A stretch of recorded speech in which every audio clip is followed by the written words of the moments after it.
说老爸，您说您这么大岁数了，怎么一点不给孩子省心呢？啊？哎呀，你说你万一出个闪失怎么办呀？我哥我姐都不在这儿啊。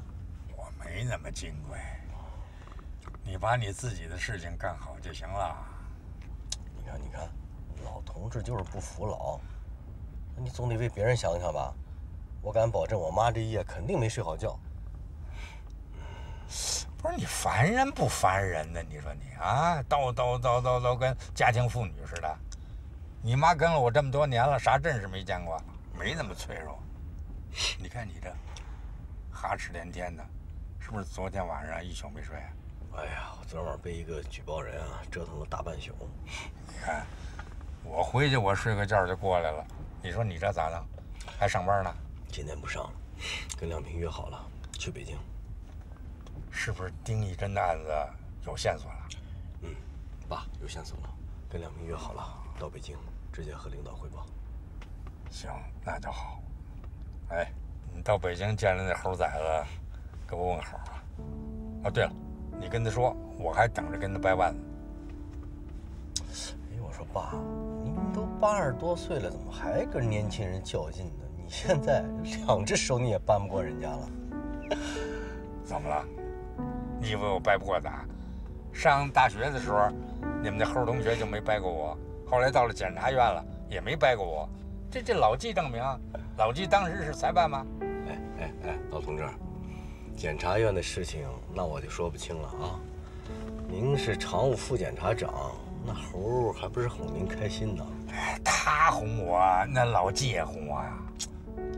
你看，老纪是你手下的一处长，不拍你马屁，拍谁马屁啊？哎呀，你拉倒吧，老纪根本不会拍马屁。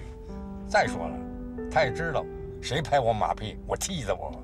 还以为自己多有劲儿呢，你说你啊？爸呀，我看你这脾气，这辈子啊，真是改不了了。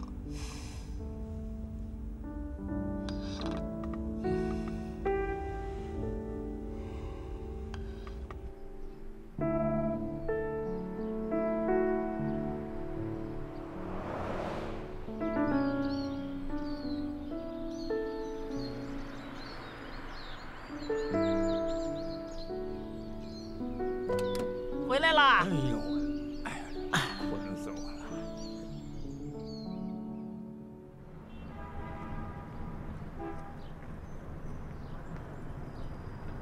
孩子，孩子，妈，怎么了？快点把这个带着。你说我就去2天，你还让我拿个 BB 枪，你不是添乱吗？妈，添什么乱啊？这是人家小皮球带给他兄弟侯浩然的，啊！哎，好吧，啊，妈，赶紧回去吧，别忘记小皮球啊，老娘。哎，忘不了，注意安全啊！好了，知道了啊，赶紧回去吧。安全第一。知道了，赶紧回去吧啊。喂，亮平，我10点的飞机，啊，12点到北京。那我和秦局长约时间了啊，下午汇报。好，汇报完，我马上赶回汉中。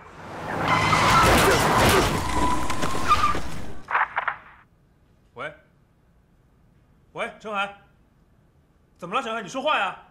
陈海。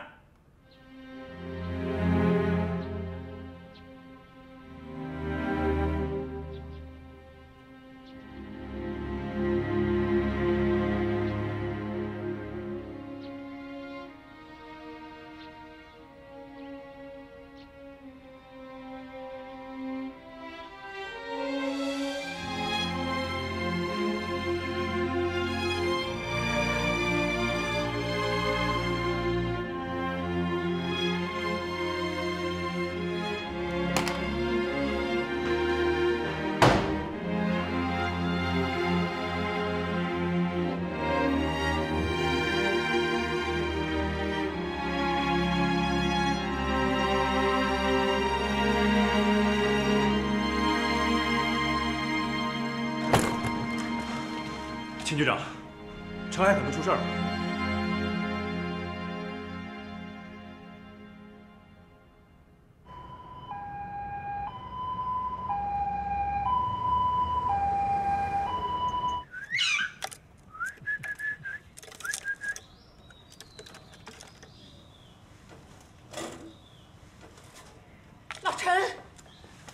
么了？孩子出车祸了，这老纪电话。喂，老纪啊，不是这啥时候的事儿啊？半小时前，现在在省人民医院抢救呢。好，好，好，我知道了。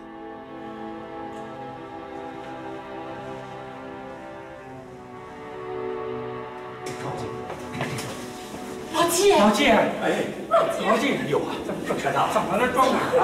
啊？危险物品装到什么地方了？怎么回事啊？这情况啊？别急，孩子不会有事儿吧？不会的。不会，手术室你先在这坐下，千万别着急。这时候我们应该相信大夫，也应该相信陈海。别着急，别着急啊！孩子怎么样了？正在抢救，你放心啊，别着急。不会有事儿啊！不会的，不会，不可能有事儿。我没想到啊，这从家里出来好好的，这怎么就这样？谁没想到？你别想这些，你千万别急坏了身体。高书记来了，王大姐，高书记来了，怎么样了？正在抢救。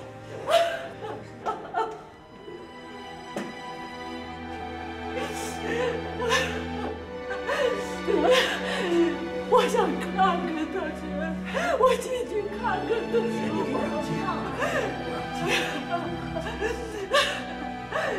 我也没想到，孩子这么一出门好好的就成这样。哎呀，行了，高书记都来了，咱们别哭唧唧的了啊！正在抢救呢，没事啊，没事。妈妈，是你害的，我跟您说，就是他害的，他非让孩子进他的班去干检查。妈妈，你先安静啊，你放心，这件事儿我们一定会彻查到底的。我们孩子肯定是被人暗害的，肯定的。我看谁这么大胆子，季东伟，马上成立专案组，这件事情一定要彻查清楚。于长书记，您放心，市里边已经成立了专案组。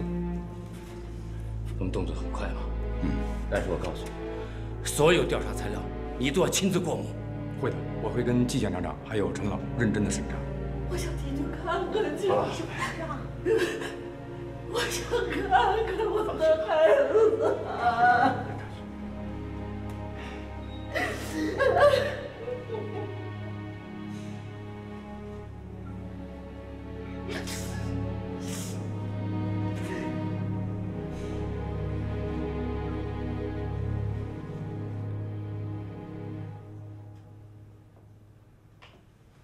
陈海，欠侯亮平贪官一窝（括号含听官一枚）。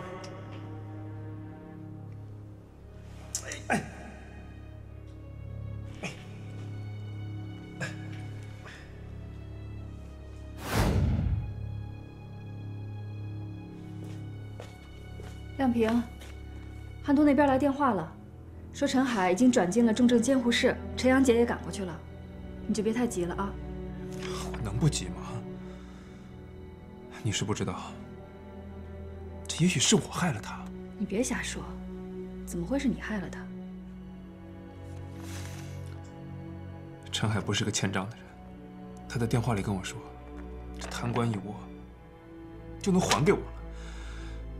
可谁想到发生这样的事？想不通，谁能想得通？你就别胡思乱想了啊！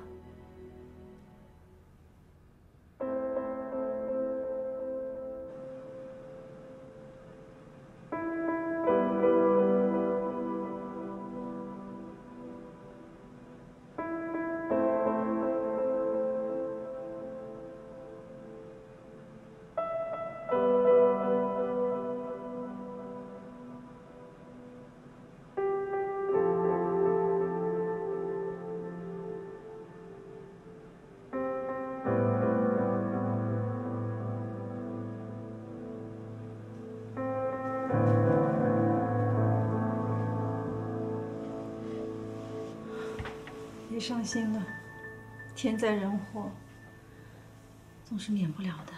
话可以这么说，但我心里过不了这个坎儿。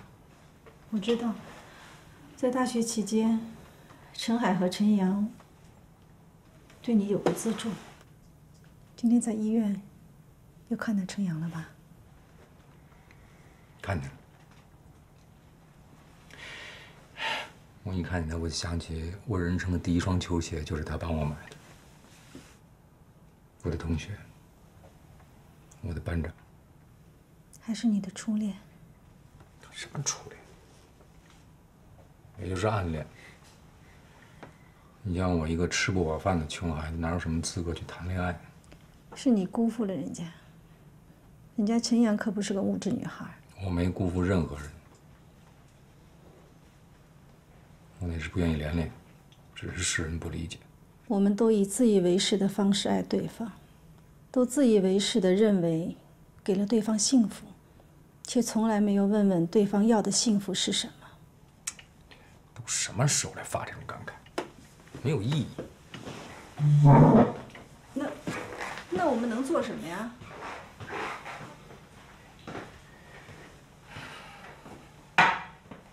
他现在那会儿啊，老的老，小的小。陈阳的工作又忙，我估计啊，待不了几天他就得走。这样啊，抽空呢你就过去看一看，看看能帮点什么忙就帮点什么，好吧？嗯。哦，童伟，我有个想法，陈海不是有个儿子吗？妈没了，这父亲又生死未卜的，要不咱们把他接过来吧？行吧，我没意见，啊。不过这个事儿稍微等等再说，沉淀一下，免得人家伤心嘛。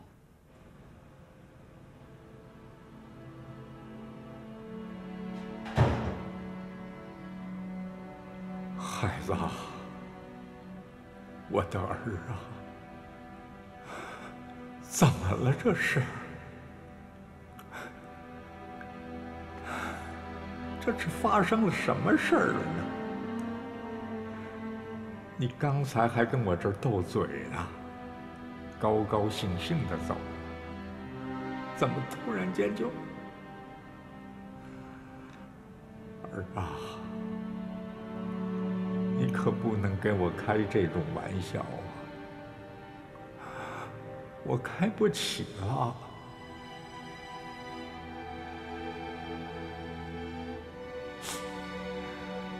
你说你要是有个好歹，我跟你妈还有小皮球，我们可怎么过呀？我还指望你给我养老送终，你千万别让我这白发人送你这黑发人啊！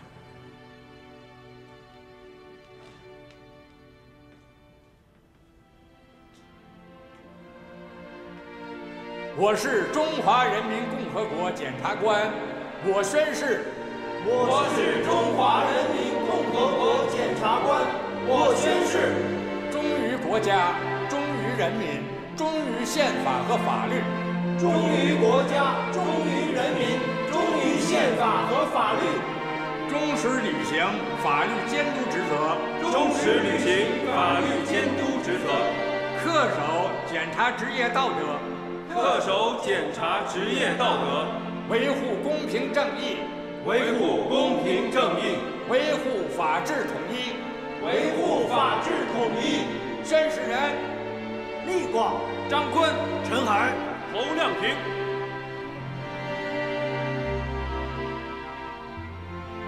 当我领着你们这帮年轻人宣誓的时候，你知道我心里有多骄傲吗？因为这个队伍里有你，有我的儿子。今天你妈埋怨我，说我不该让你干检察，难道我让你干错了吗？孩子，你也埋怨过我吗？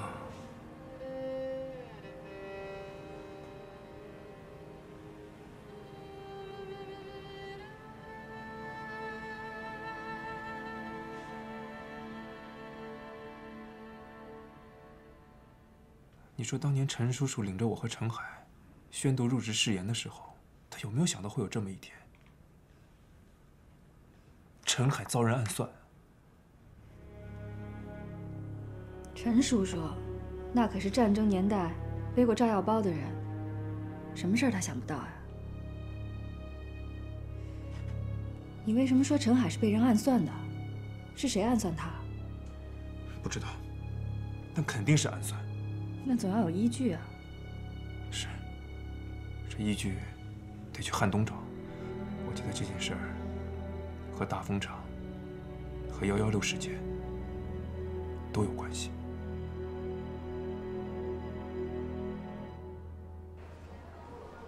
李书记啊，这几天我省报系以及国内重要网站已经陆续发布了一系列关于大风厂和16事件澄清真相的报道，其中包括美国的《纽约时报》和英国的《泰晤士报》。哪儿那么容易澄清啊？记者见面会几点？10点。他们现在采访的是宣传部程部长他们。律师们到了吗？都到齐了。大家好。哟，开个短会，一件事，从法律的层面研究一下蔡成功的大丰服饰集团员工持股问题。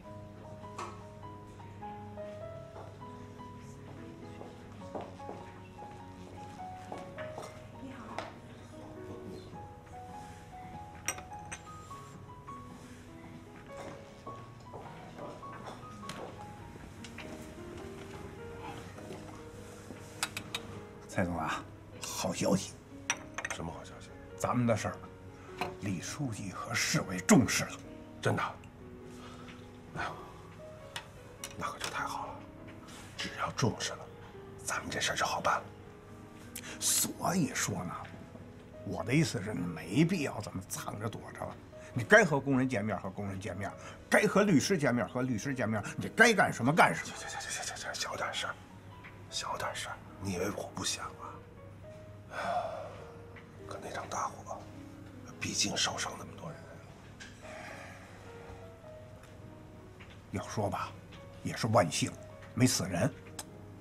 哎，再说了，那汽油也不是你倒的呀，哎，你还被打了呢。对呀，这我也是受害者呀！啊，那晚上我挨着打晕了，我根本就不知道着火的事儿。对呀，我也是受害者呀。先生你好，稍微声音小一点。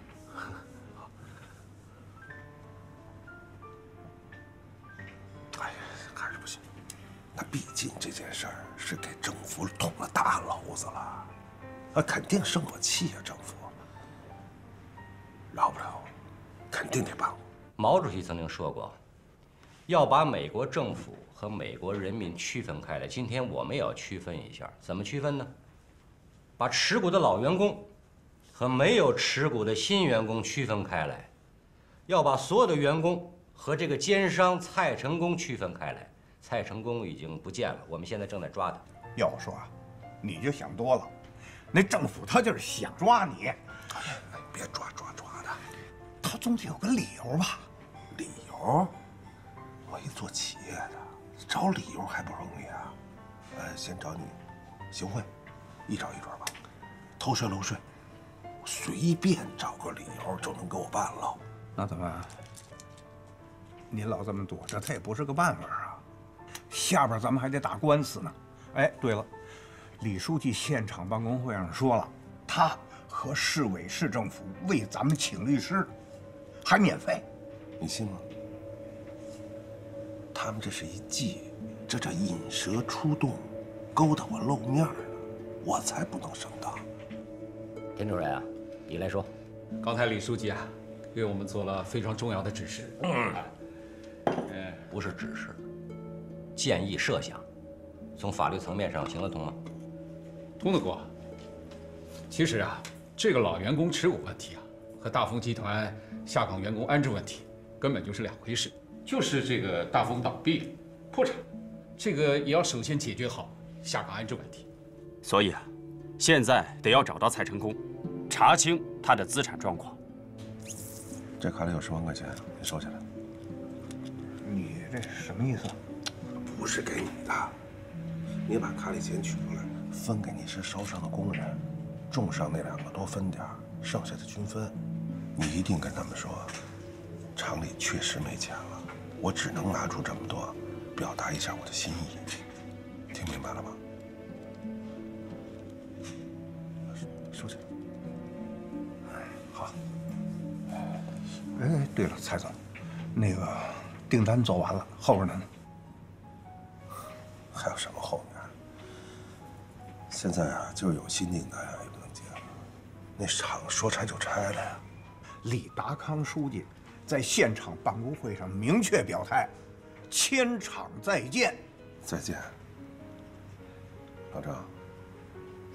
就是真的有那一天，我肯定是早再见了。我先走了。不至于。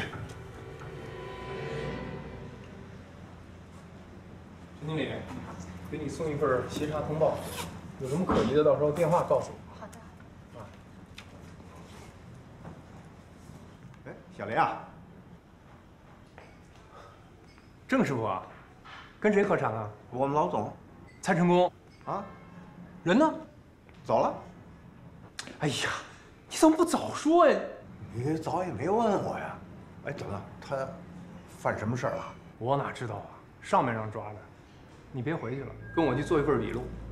走吧，现在就走。陈经理，我先走了。假设这个蔡成功暂时找不到，或者蔡成功没有隐匿资产，那么是不是山水集团有义务进行人员安置？法律层面怎么界定呢？山水集团有安置义务，该集团接手的大丰股权包含债权和债务。不过，麻烦的是，大丰的蔡成功和山水的高小琴签订过一个补充合同，明确规定，山水集团不承担股权转移后安置工人的问题。怎么会出现这样的事呢？厂房跟土地都归了山水集团了，为什么不安置？这估计这里面有文章，好好了解一下，彻底查清楚。蔡成功啊，有勾结山水集团转移财产、逃避债务的嫌疑。法律上的事，大家要仔细研究一下吧。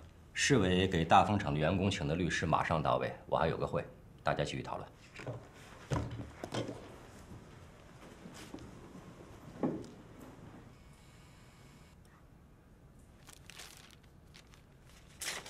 郑师傅，您在这上面签个字吧。哦，那个凳子是死的，动不了。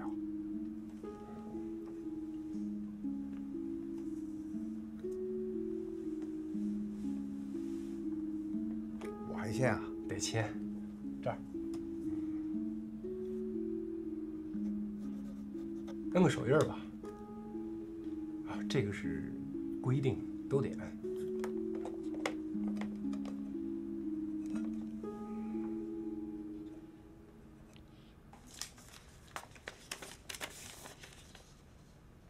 郑师傅，下次见到那个蔡成功，一定第一时间通知我。啊，行，好，谢谢。还有事吗？没事了，去忙吧。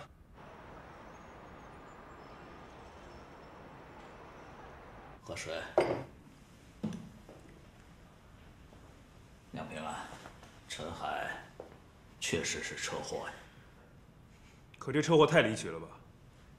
我觉得是有人暗算他。我理解你的心情，但是昨天季长明检察长亲自出面，找到了交管部门，查阅了案件的原始材料，没啥可以怀疑。我连季长明都怀疑呢。咱们说话要负责任啊！陈海的父亲陈岩石老检察长亲自参与了季长明的调查，也没发现什么呀。昨天我们荆州市发生了一起重大的责任事故，我作为市委书记，应该负责任。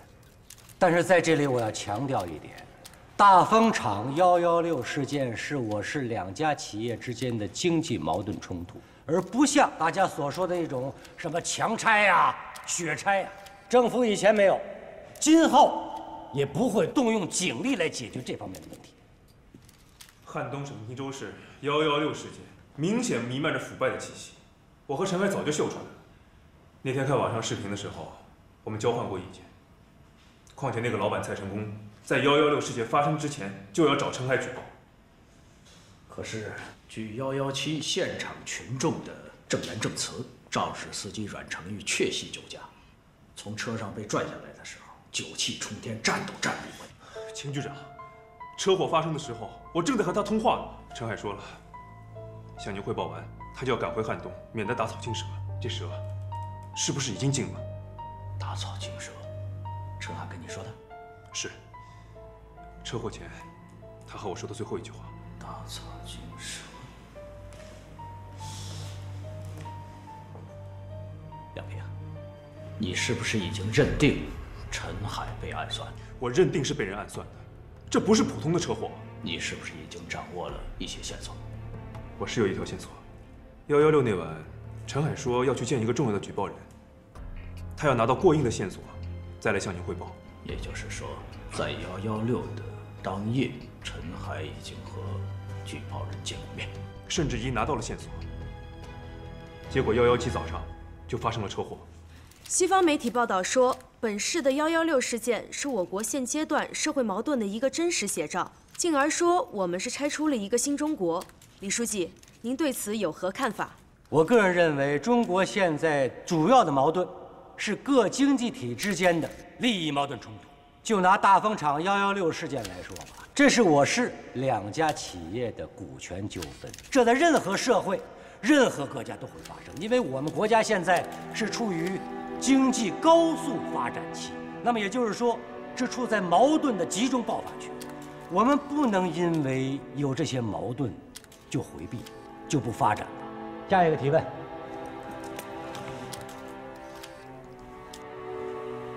这位先生，请问李书记，你是如何看待公平与正义的？我觉得这位同志的提问非常的好，我可以很负责任地跟大家说，公平正义是我们政府坚持不懈的追求。就拿大风厂116事件来说吧，政府所要做的，那就是要敦促矛盾双方一定要依法来解决矛盾。政府一定要站在弱势群体当中，来伸张他们的合法正义，不容讳言，公平、正义，以前我们做的不如人意，今后我们一定要大大的加强。李书记，我要说。李书记，李书记，给后边这位先生。李书记，请回答，你是如何看待拆出一个新中国？我倒觉得拆除一个旧中国没什么不好吧？不拆掉一个旧中国，怎么能建设一个新中国呀？啊！不过，我认为有些人在这个问题上不够公道，不够厚道。哦，他们一方面享受着国家高速发展带来的实惠和方便，另一方面，对我们国家的建设成果视而不见，指手画脚，甚至是造谣诽谤。陈海的车祸发生在早上8点半，这谁会在一大早喝得醉醺醺的？除非是个不可救药的酒鬼。季长平汇报，这个人就是一个酒鬼，因为酒驾进去过一次，判了2年。可这一次，他不是早上喝的酒，他是头天晚上，2个人喝了3瓶二锅头，一直喝到12点，一早出车，满身的酒气。秦局长，那会不会有人利用这个酒鬼呢？我们可以做这样的假设，但是一定要有事实根据。我想去一次汉东，找一找事实根据。亮平啊，如果组织上派你去汉东检察院任职呢？比方临时代替陈海做反贪局的代局长。我没想过。你想一想，单纯的去查陈海被害很难。怎么查？有什么理由去查？即使让你查了，你能查出事实真相吗？汉东的一个涉案的副市长，能够眼睁睁地在我们眼皮底下顺利地溜掉，使我很难相信，我们能够轻而易举地就把事实真相查出来。我明白，要悄悄地沉下去，然后来个顺藤摸瓜。对，陈海伤势很重。昨天医生们会诊以后说，即使活下来，10有8九也是个植物人。而丁义珍的案子，一定要派一个熟悉的人去抓。如果你去做代理局长，你就可以沉下心来，跟对手打一个硬仗。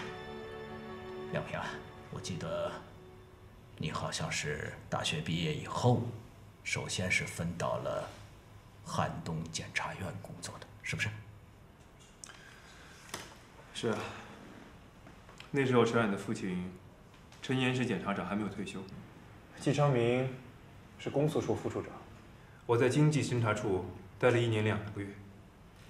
这不是小爱在北京吗？长期分居不是办法，我才调回到北京。如果你去汉东工作，也算是故地重游了。10多年过去了，故地变化不小啊。这季昌明都成检察长了。嗯，你现在可是副局级的侦查处长，你的进步不比他季昌明慢。好，我服从组织安排，随时准备去汉东报道。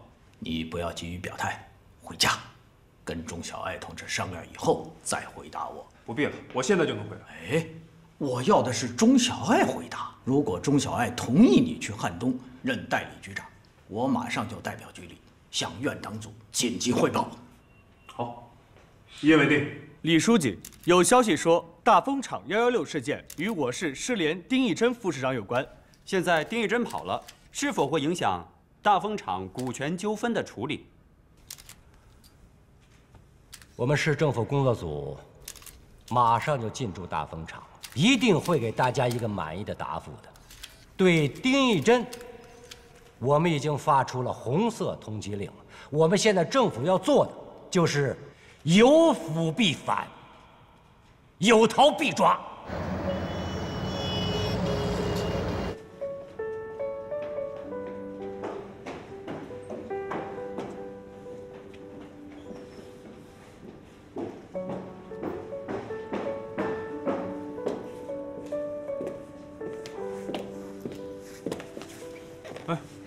来了，什么事儿啊？又把我叫到这儿来说。没事儿就不能约老婆大人喝咖啡了。服务员，请问您需要点什么？来杯拿铁。好的，请稍等。你发奖金了是吧？要么你这铁公鸡怎么会请我喝咖啡啊？说话得凭良心啊！我对你从来都是能花1块绝不花5毛的，真身在福中不知福。哎呀，我倒是有一种黄鼠狼给鸡拜年的感觉。你快说吧，到底什么事儿？好事，好事，我升职了。真的？嗯，那倒是应该庆祝庆祝。这回回汉东，也算是故地重游啊。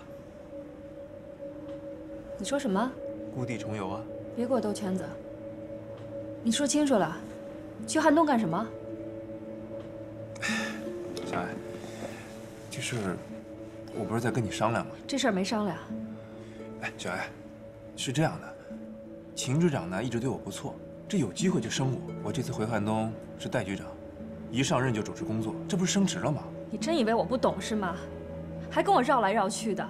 我知道陈海出了事儿，你心里难受，那你也不能头脑发热，这事儿没那么简单。我不是头脑发热，我是不相信陈海是出了车祸，这肯定不是啊。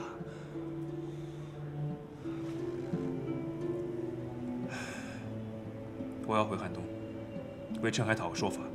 我不能让我兄弟这么不明不白地躺在医院里啊！我不能。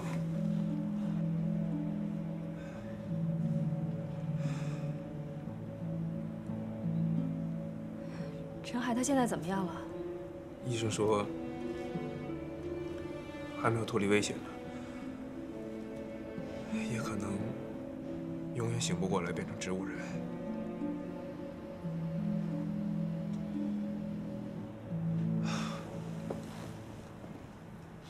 小海，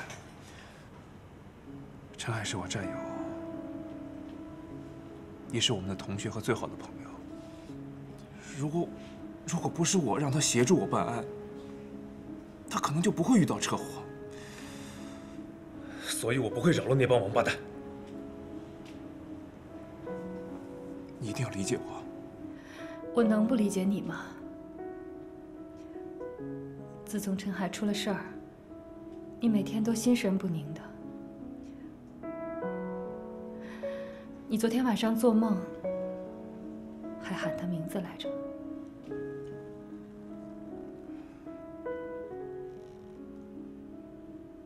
行了，那个讲完，咱们再讲讲这个啊。你爸这眼神也不好了，哎呦，只怕捡着你肉啊。你妈呀，跟我说，没事呢，跟你说说话。我也想跟你叨咕叨咕。原来你上班忙，现在好了，咱们爷儿俩可以好好的聊聊了。行了。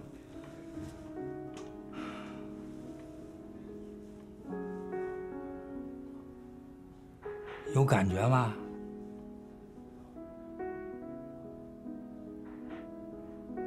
有感觉，你脚趾头就动动啊！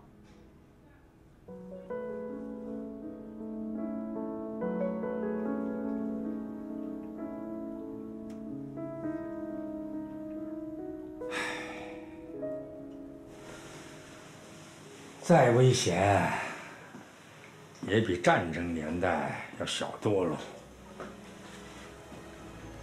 那打起仗来，那可真是啊，每天都在枪林弹雨中穿梭，在生死线上奔跑啊。我是命大，活过来了。后来干过公安，干过检察，也遇到过危险，也遭受过暗算。我不怕，我才不怕呀！我从来没后悔我自己的选择，我为我激情燃烧的岁月骄傲。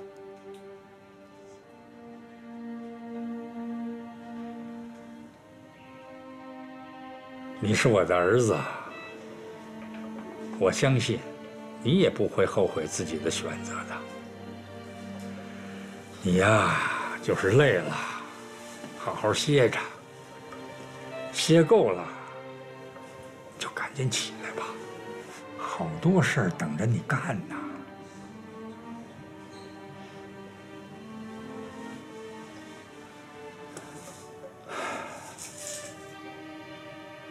你要是起不来，我拽，要把你给拽起来。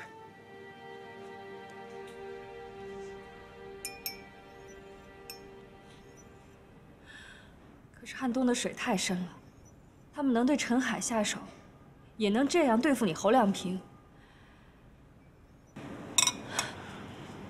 你就算不为自己考虑，难道不想想我和儿子吗？我明白。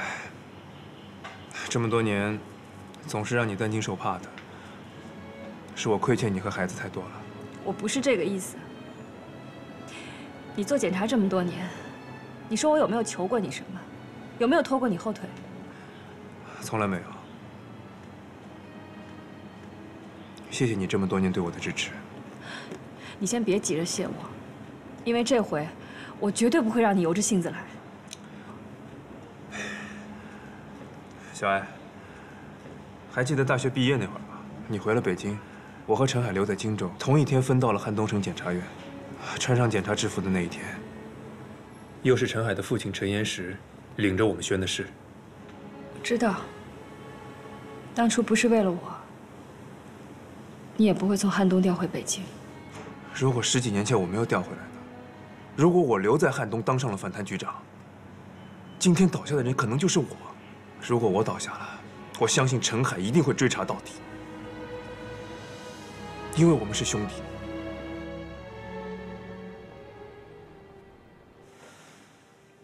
老领导，寄来了啊。陈孩醒了吗？哎呀，还那样，一点感觉都没有。你也不用太担心，我相信陈孩会好起来的。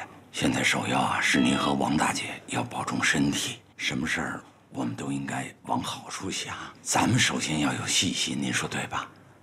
对，谢谢呀，谢谢。还记得上大学的第一个中秋节吗？陈海把我们请到他家里去，可劲儿的造，我们就像鬼子进村一样，把他家弄得天翻地覆。那个中秋节，我至今难忘啊！怎么会不记得？陈叔叔和王阿姨都是多好的人啊！善良正直，充满激情。那个年代，人们之间的感情可真是淳朴。都过了这么多年，到现在想起来，心里还觉得暖暖的。昨天陈叔叔在电话里跟我说，陈海的儿子小皮球，让陈海给咱们家然然买了把玩具枪，哎呀，也在车祸中给弄坏了。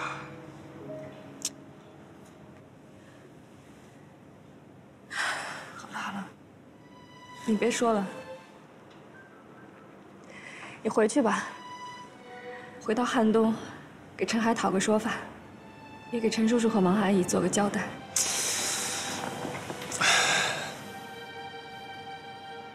我就知道我老婆不会拖我后腿的。其实我真想拖你后腿。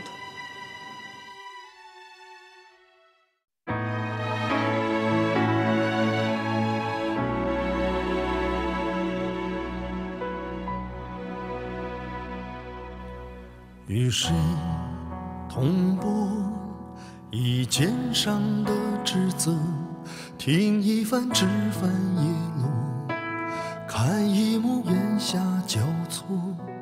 此时此刻，情同手足在侧。与谁同我以心中的执着，听一声青梅涌了，看一片繁星闪烁。此时此刻，爱与永续，你我。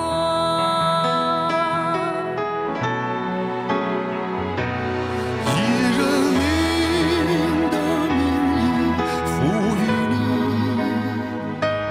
生命的尊严，奉献的权利。当所有万马奔腾，风摇升起，一口气直达心底，令人争气。以人民的名义托付你权杖的重量，勋章的意义。当一切尘埃落地，喧嚣归隐，一颗心情归故里，潇洒落笔。以人民的名义赋予你生命的尊严，奉献的权利。当所有万马奔腾，扶摇升起，一口气直达心底，令人争气。以人民的名义托付你权杖的重量，勋章的意义。当一切尘埃落地，喧嚣归隐，一颗心情归